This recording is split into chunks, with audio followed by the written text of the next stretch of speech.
आप देख रहे हैं देश का सबसे भरोसेमंद चैनल दिल्ली नेशनल।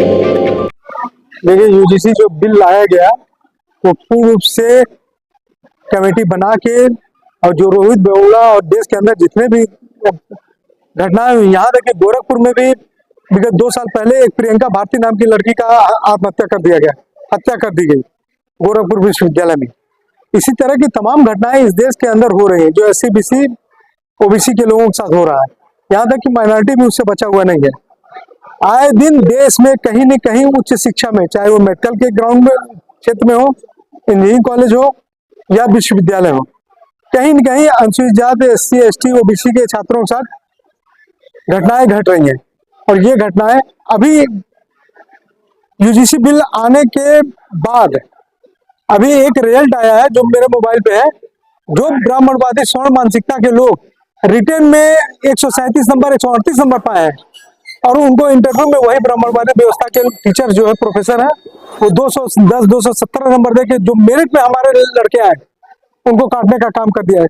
वो हमारे पास है, इस मोबाइल में है। अगर आप चाहें तो मैं उसको प्रत्यक्ष रूप में प्रमाण दे सकता हूँ। जो एक यहाँ के भारतवर्ष के एक स्वतंत्र प्रेस के माध्यम से उसको छापा गया, जो बहुत हिम्मत का काम उन्होंने किया। इसी तरह से यूजीसी जो बिल है वो वास्तव में जो है वो SC ST OBC छात्रों के हित के लिए है, और ऐसे लोग जो उच्च शिक्षा के लिए जा रहे हैं उनके दरवाजे को खोलने का काम कर रहा है। और स्वाभाविक सी बात है, अगर कोई एक्ट पास होता है तो उसके दुष्परिणाम भी कुछ होते हैं, और ये दुष्परिणाम ऐसे नहीं होते हैं किसी की हत्या हो जाए उससे। SC ST एक्ट बना, रैगिंग एक्ट बना, तो रैगिंग एक्ट जब लागू हुआ तो उसके बाद से पूरे यूनिवर्सिटी छात्र और मेडिकल कॉलेज इंजीनियरिंग कॉलेज में रैगिंग बंद हो गया। लोग डर गए कि हाँ, ये वास्तव में ये गलत है, इसलिए उसको समाप्त किया गया। और लोग धीरे धीरे रैगिंग के डर की वजह से छात्रों का उत्पीड़न बंद हो गया। 2012 में SC ST एक्ट आया, लेकिन इसको ओवररूल करते हुए ये आया, लेकिन इसके अंदर OBC को भी ऐड किया गया है।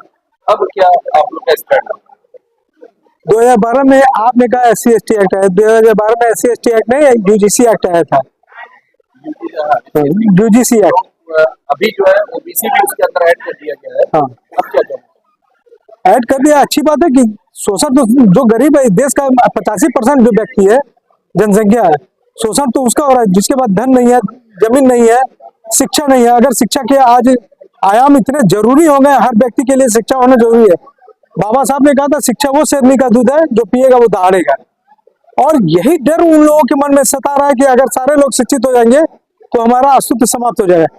ये जो मनुवादी व्यवस्था है जो देश के अंदर पनपी हुई है, यूजीसी बिल में ये कहा गया कि महिलाओं के लिए, विकलांगों के लिए और EWS के लिए भी यूजीसी में कहा गया है कि अगर ऐसे लोगों का भी शोषण हो रहा है तो यूजीसी एक्ट द्वारा उसको दूर किया जाएगा, और उसको ऐसा उत्पीड़न करने वाले के खिलाफ कार्रवाई होगी।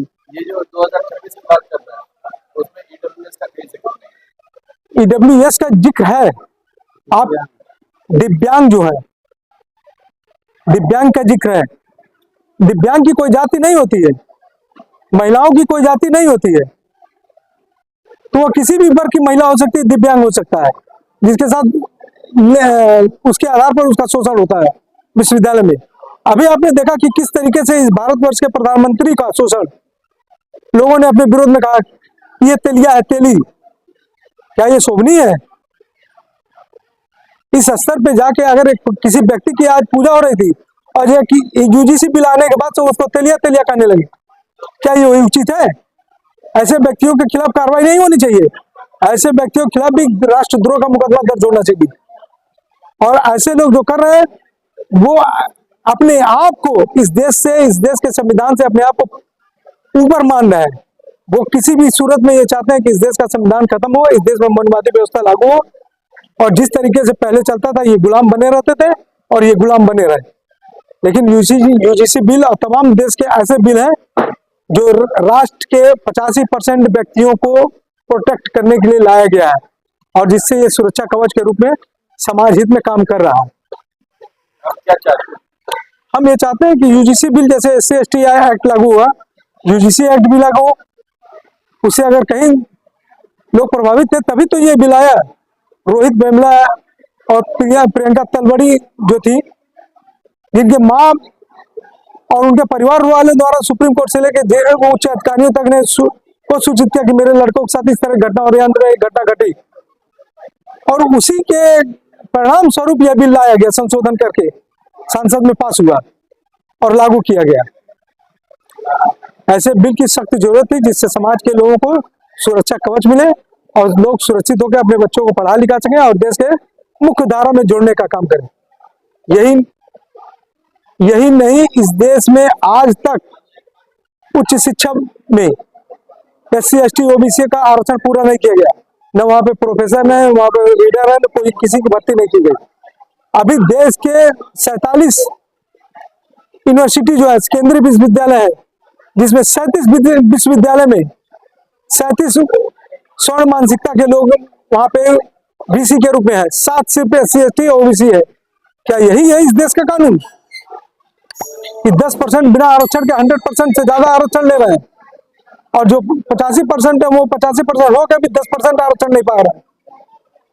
ऐसी विषमताओं को दूर करने के लिए ये UGC बिल और ये इस देश के तमाम ऐसे बिल जो थे, जो अनुसूचित जात SC ST OBC को प्रोटेक्ट करते हैं, उसकी महती आवश्यकता थी इस देश के लिए। मेरा नाम संजय प्रकाश सत्यम, एडवोकेट, अनुसूचित जात जनजाति दलित अधिवक्ता संघ का अध्यक्ष हूं मैं।